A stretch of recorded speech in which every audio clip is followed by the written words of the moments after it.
My lake cabin is my happy place. It's small and cozy, with big windows that look out onto the sparkling blue water. I call it the hideaway, and that's exactly what it is. A place to hide away from the hustle and bustle of the city, from noisy neighbors, and especially from, well, you'll meet her soon enough. The hideaway is filled with comfy chairs and bookshelves overflowing with adventure stories and silly joke books. There's a little fireplace that crackles in the winter, and a screened-in porch where I love to sip lemonade in the summer, listening to the crickets sing. The air always smells like pine trees and fresh water. I bought the hideaway because I needed a place where I could just be myself, a place where I didn't have to worry about rules and regulations. I like things quiet and simple. I enjoy fishing, reading, and watching the sunset paint the sky with beautiful colors. I'm not much for crowds or parties or Homéonaire Association. Unfortunately, the hideaway came with strings attached, or rather, a very long list of rules and regulations enforced by the most enthusiastic HOA president you could ever imagine. I just wanted to be left alone with my books and my fishing rod. But Mrs. Periwinkle had other plans. She seemed to think it was her personal mission to make sure everyone in the lakeside community lived up to her very specific standards of... Well, I'm not even sure what her standards were, but I definitely wasn't meeting them. And believe me, she made sure I knew it. Mrs. Periwinkle. Just the name sends shivers down my spine, and not the good kind, like when you're eating ice cream on a hot day. These are the shivers you get when you know you're about to step in something unpleasant. She was a small woman, but don't let her size fool you. She had a voice that could cut through steel and a glare that could wilt a cactus. Her hair was always perfectly coiffed, like a helmet made of hairspray, and her clothes were always impeccably pressed, even when she was tromping through the woods looking for, well, probably looking for a loose pine needle to find someone for. She was the kind of person who measured her lawn with a ruler and complained if a dandelion dared to peek its yellow head above the grass. She once sent me a strongly worded letter, on scented stationery, no less, because my bird feeder was attracting undesirable avian elements, which, as far as I could tell, meant she didn't like the squirrels eating the birdseed. Our past encounters hadn't exactly been friendly. There was the great garden gnome incident of 22, when she insisted my gnome collection was tacky and detracted from the overall aesthetic of the community. Never mind that my gnomes were hilarious and brought joy to everyone who saw them, except, of course, Mrs. Periwinkle. Then there was the time she tried to get me to paint my cabin beige because rustic brown clashes with the natural color palette of the lake. Beige. Can you imagine? So, yeah, Mrs. Periwinkle and I weren't exactly best buddies. And knowing that she was the one standing between me and my peaceful hideaway filled me with a sense of dread. She was like a tiny, well-dressed storm cloud, always threatening to rain on my parade. I just knew, deep down, that she was going to be trouble. Big trouble. Just when I thought I was in the clear, that I could finally escape to the hideaway for a week of uninterrupted bliss, the dreaded envelope arrived. It was addressed in elegant, swirling script, the kind that screamed official business, even before you opened it. Inside, nestled amongst layers of scented tissue paper, seriously? Who uses scented tissue paper? Was a notice that sent my blood pressure soaring higher than a kite in a hurricane. It was a summons, an invitation, it was a mandatory HOA meeting. And where was this all-important meeting to be held? At my cabin. During the exact week I had planned my relaxing vacation. The reason? To assess the structural integrity and aesthetic compliance of all lakeside properties. Or, in Mrs. Periwinkle's language, to find something, anything, to complain about at your cabin. My first instinct was to ignore it, to pack my bags, drive to the hideaway, and pretend the HOA didn't exist. But I knew that wouldn't work. Mrs. Periwinkle was persistent. She would track me down. She would probably even bring a measuring tape and a team of beige paint consultants. So I decided to play along. But I wasn't going to make it easy for her. If she wanted to inspect my cabin, she was going to get an inspection she wouldn't soon forget. A mischievous grin spread across my face. It was time to get creative. It was time to rig some traps. Harmless traps, of course. Just a little something to liven up the meeting and remind Mrs. Periwinkle that the hideaway was my happy place, and she wasn't welcome to stomp all over it with her perfectly polished shoes. The game was on. Operation Cabin Chaos was a go. I spent the next few days turning the hideaway into a playground of harmless pranks. Nothing dangerous, of course. Just silly, surprising things that would hopefully make Mrs. Periwinkle question her life choices. First, I rigged the front door. When opened, a bucket of colorful confetti would shower down on the unsuspecting visitor. I made sure the confetti was biodegradable, because even pranksters have to be environmentally conscious. Next, I set up a motion-activated sprinkler system near the garden. It was disguised as a cute little gnome watering the flowers, but anyone who got too close would get a refreshing surprise. I aimed it low so it would only soak their shoes and ankles. Inside the cabin, I replaced all the light bulbs with color-changing ones. The lights would cycle through a rainbow of hues, turning the cabin into a disco on demand. I also hid a small, battery-operated device that would randomly emit animal noises, a cow mooing, a chicken clucking, a pig snorting, at unexpected moments. The piece de resistance was the surprise bookshelf. One of the bookshelves in the living room was secretly spring-loaded. When someone pulled on a specific book, I chose How to Annoy Your Neighbors, a practical guide. The entire shelf would swing open, revealing a wall covered in pictures of garden gnomes. Hundreds of them, gnomes of all shapes, sizes, and colors, smiling mischievously. I tested everything meticulously, making sure each trap was perfectly calibrated for maximum silliness and minimal harm. I even added a few escape routes for myself, just in case things got out of hand. By the time I was finished, the hideaway was ready for its close-up, or rather, its HOA inspection. I couldn't wait to see Mrs. Periwinkle's face. The day of the HOA meeting dawned bright and sunny, almost as if the universe itself was in on my little scheme. I peeked through the curtains, watching as a parade of cars pulled up to the hideaway. Mrs. Periwinkle, of course, was in the lead, driving her pristine white sedan with the HOA president license plate. She emerged from the car, looking as crisp and starched as a freshly ironed tablecloth. Behind her were a few other HOA members, looking slightly less enthusiastic. I recognized Mr. Abernathy, who always wore a bow tie and carried a clipboard, and Mrs. Higgins, who had a reputation for being a bit of a gossip. Mrs. Periwinkle surveyed the hideaway with a critical eye, her nose wrinkling slightly. I could practically hear her thoughts. Rustic, how dreadful, needs more beige. And where are the manicured hedges? She marched towards the front door, her heels clicking sharply on the gravel path. Mr. Abernathy and Mrs. Higgins trailed behind her, looking like slightly nervous ducklings following their mother. I took a deep breath, grabbed my camera, to document the occasion, naturally, and waited for the show to begin. This was it, the moment of truth.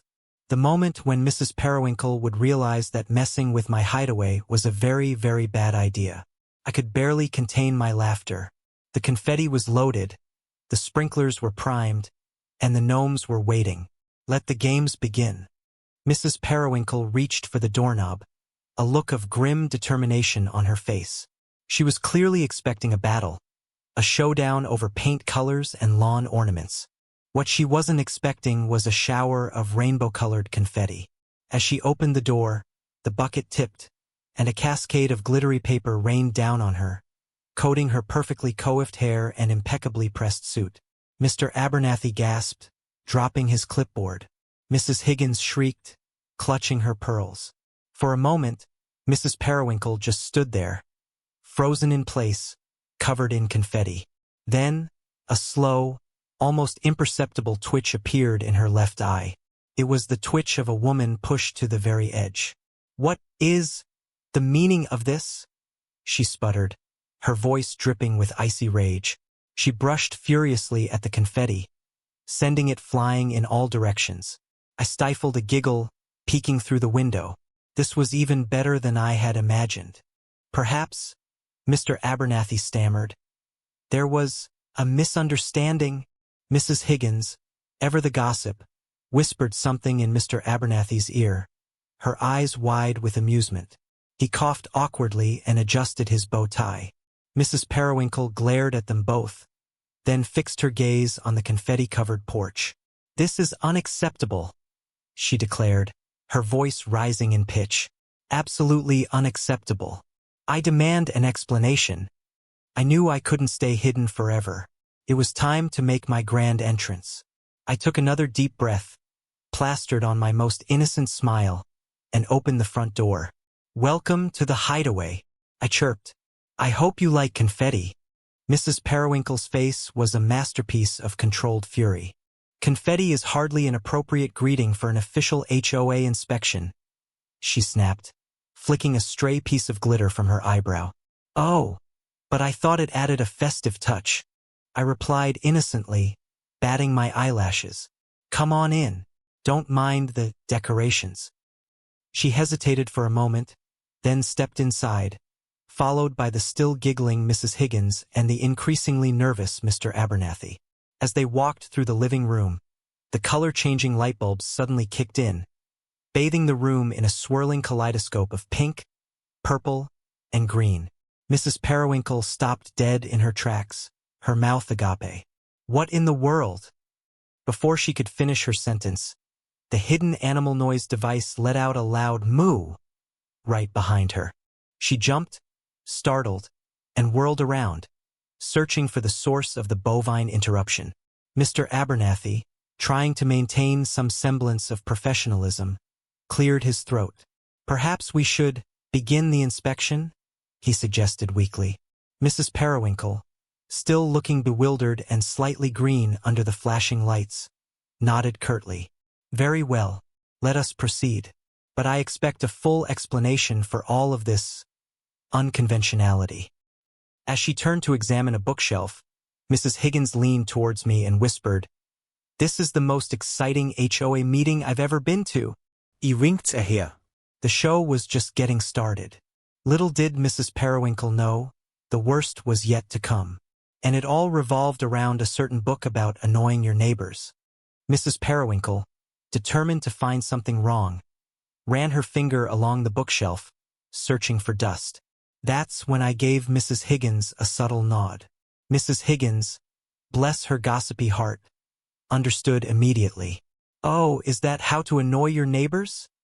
she exclaimed, pointing to the strategically placed book. "I've always wondered what that book was about." And before I could say anything, she reached out and pulled it from the shelf. With a loud thwack, the bookshelf swung open, revealing the wall of garden gnomes. Hundreds of them, grinning mischievously, their pointy hats bobbing slightly. Mrs. Periwinkle shrieked, jumping back in surprise. Mr. Abernathy, startled by the sudden movement, stumbled backward and accidentally bumped into a coat rack, sending a pile of hats and scarves tumbling to the floor. As he bent down to pick them up, the animal noise device emitted a loud oink right next to his ear. He yelped and jumped back again, dropping the hats and scarves. Mrs. Higgins, meanwhile, was doubled over with laughter, tears streaming down her face. "Oh, this is too much," she gasped. Mrs. Periwinkle, however, was not amused. Her face was now a shade of red that I had previously only seen on fire trucks. This is deliberate," she sputtered, pointing an accusing finger at me. "You are deliberately trying to sabotage this inspection." "Sabotage?" I asked innocently. "Whatever do you mean? I just thought you might enjoy a little gnome appreciation." Just then, as if on cue, the motion-activated sprinkler system outside the window sprung to life, showering the unsuspecting garden with water. Unfortunately, the wind had shifted, and a fine mist of water drifted through the open window, landing directly on Mrs. Periwinkle's perfectly coiffed hair. The chaos was complete. Mrs. Higgins was still laughing. Mr. Abernathy was trying to gather the scattered hats and scarves, and Mrs. Periwinkle was standing there, dripping wet, surrounded by gnomes, and looking like she was about to explode. It was glorious. The water sprinkler incident seemed to be the turning point for Mrs. Periwinkle. The amusement that Mrs. Higgins clearly felt only fueled her ire, and Mr. Abernathy's feeble attempts at diplomacy were utterly ignored. The HOA inspection was now officially secondary to her primary goal, catching me in the act. She started stalking around the cabin, her eyes narrowed, her nose twitching like a bloodhound on the scent. She poked behind curtains, peered under furniture, and even sniffed at the air vents, convinced that I was hiding somewhere, pulling the strings of this elaborate prank fest. "I know you're behind this," she hissed, her voice low and menacing. "You can't hide forever." I, of course, maintained my innocent facade. "Behind what, Mrs. Periwinkle? I'm just as surprised as you are. This cabin is usually so predictable." She didn't buy it for a second. I could see the gears turning in her head, trying to figure out my next move. She was like a chess player, analyzing the board, anticipating my every strategy. Only, instead of chess pieces, we were using garden gnomes and buckets of confetti. The more she searched, the more determined she became. It was no longer about the structural integrity of my cabin. It was about pride. She wouldn't let me get away with this. She would find the source of the pranks, even if it was the last thing she did. Meanwhile, Mrs. Higgins was practically bouncing with glee. She followed Mrs. Periwinkle around like a shadow, offering unhelpful suggestions and giggling at every mishap. Mr. Abernathy, on the other hand, had retreated to a corner, where he was quietly attempting to dry his bow tie with a paper towel. I knew I had to bring things to a head soon. Mrs. Periwinkle was getting too close. It was time for the grand finale, the ultimate prank that would either break her spirit or send her running for the hills. And I knew just the thing. I led Mrs. Periwinkle, Mrs. Higgins, and the still damp Mr. Abernathy into the backyard, pretending to check the structural integrity of the deck. The deck, of course, was perfectly sound. But what they didn't know was that I had secretly rigged a bubble machine to the underside of the deck railing, aimed directly at the spot where Mrs. Periwinkle was most likely to stand. As she leaned over the railing, peering intently at the lake, I pressed the button on the remote control hidden in my pocket. With a whirring sound, the bubble machine sprang to life, spewing a torrent of iridescent bubbles into the air. At first, Mrs. Periwinkle didn't notice. She was too busy squinting at the lake, muttering something about unacceptable levels of algae. But then, a bubble landed on her nose. She brushed it away impatiently, but more kept coming. Soon, she was surrounded by a swirling cloud of shimmering bubbles, clinging to her hair, her clothes, and even her eyeglasses. Mrs. Higgins erupted in another fit of laughter, clapping her hands with glee. Mr. Abernathy, forgetting his damp bow tie, even managed a small smile. Mrs. Periwinkle, however, had finally reached her breaking point. Her face contorted in a mask of utter exasperation. She threw her hands up in the air, scattering bubbles in all directions. "Enough!" she shrieked, her voice cracking with frustration. "I can't take it anymore. This is ridiculous. I demand that you stop this childish nonsense." And that's when I knew it was time. Time to reveal myself, time to explain my motives, and time to finally put an end to this ridiculous charade. I stepped forward, took a deep breath, and said, "Okay, Mrs. Periwinkle, I confess, I rigged the traps." Mrs. Periwinkle's mouth dropped open. Her eyes widened. For a moment, she was speechless. Then the words came tumbling out in a rush. You did all this? On purpose? Just to embarrass me?" "Not to embarrass you exactly," I said, trying to sound reasonable. "To discourage you. To remind you that the hideaway is my sanctuary, my happy place, and I just want to be left alone." I took a step closer, lowering my voice.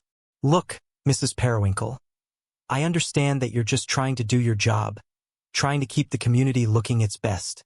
But sometimes rules and regulations can go too far. Sometimes people just need a little peace and quiet, a place to escape from the hustle and bustle of everyday life." I gestured around at the cabin, the lake, the trees. "This is my escape. This is where I come to relax, to recharge, to be myself. I'm not hurting anyone. I'm not breaking any serious laws. I just want to be left alone to enjoy my little piece of paradise." Mrs. Higgins, who had stopped laughing and was now listening intently, nodded in agreement. "She's right, Agnes," she said, using Mrs. Periwinkle's first name for the first time. Sometimes, we do get a little carried away with the rules. Mr. Abernathy, emboldened by Mrs. Higgins's support, piped up. Yes, perhaps we could focus on more pressing matters, like the algae levels in the lake. Mrs. Periwinkle looked from Mrs. Higgins to Mr. Abernathy, then back to me. She could see that the tide had turned. She was outnumbered, and for the first time, I saw a flicker of something other than anger in her eyes. Maybe it was understanding. Maybe it was just exhaustion. But whatever it was, it gave me hope. So, Mrs. Periwinkle began, her voice trembling slightly, you admit to deliberately sabotaging an official HOA inspection? I wouldn't say sabotaging, I countered. More like enhancing, adding a little pizzazz. Despite the fact that Mrs. Higgins and Mr. Abernathy had seemingly switched sides, Mrs. Periwinkle was still the HOA president. This is a serious matter. You could be fined. You could even be impeached. Impeached from what? I asked, raising an eyebrow. Living in my own cabin. There are rules, she insisted, her voice rising again. Rules that must be followed. Rules that protect the integrity of this community. And what about the integrity of my sanity? I retorted. What about my right to enjoy my own property without being constantly scrutinized and nitpicked? For a long moment we just stood there, glaring at each other. The air was thick with tension. I could feel Mrs. Higgins and Mr. Abernathy shifting uncomfortably behind me. Then, something unexpected happened. Mrs. Higgins started to giggle. A small, hesitant giggle at first, but then it grew into a full-blown belly laugh. Mr. Abernathy joined in, chuckling quietly to himself. Mrs. Periwinkle looked at them, bewildered. What's so funny? She demanded. Oh, Agnes, Mrs. Higgins said, wiping tears from her eyes. It's just, the whole thing is so ridiculous. The confetti, the gnomes, the bubbles. It's like something out of a cartoon. Mr. Abernathy nodded in agreement. Yes, it's been quite memorable. And, dare I say, a little bit fun. Mrs. Periwinkle looked at their smiling faces, then back at me, standing there covered in bubbles and confetti. And then, a tiny smile crept across her own face. Just a tiny one, but it was there. Well, she said, sighing, I suppose it was somewhat amusing, in a chaotic sort of way. All right, Mrs. Periwinkle said, sighing again. I suppose I can see your point. A little unconventional, perhaps, but I can see it. She paused, then added, but that doesn't mean you're off the hook entirely. I'm still going to have to file a report about this incident. Of course, I said, trying to suppress a smile. I wouldn't expect anything less. However, she continued, a twinkle in her eye, I think we can agree that the aesthetic compliance of your property is satisfactory. For now. Mrs. Higgins chuckled. Maybe we should all take a break from the rules for a while, Agnes. Just relax and enjoy the lake. Mr. Abernathy nodded enthusiastically. Yes, a little bit of spontaneity wouldn't hurt. Mrs. Periwinkle looked at them, then back at me. All right, she said, relenting. But on one condition. You have to promise to take down those gnomes. I smiled. Deal. But can I at least keep a few of them inside? Mrs. Periwinkle hesitated for a moment, then sighed. Fine. But only a few, and they have to be tastefully arranged. And with that, it was settled. The HOA meeting was adjourned. The pranks were, mostly, cleaned up, and Mrs. Periwinkle, Mrs. Higgins, and Mr. Abernathy left the hideaway, leaving me in blessed silence. A few weeks later, I received a package in the mail. It was a small potted plant, a perfectly manicured miniature hedge, to be exact. Attached was a note, written in elegant, swirling script, for a touch of sophistication. Agnes. I smiled. Maybe, just maybe, Mrs. Periwinkle and I weren't so different after all. And maybe, just maybe, a little bit of chaos was exactly what she needed to loosen up and appreciate the simple things in life. As for me, I finally had my peace and quiet, and a few extra garden gnomes, tastefully arranged, of course. The end.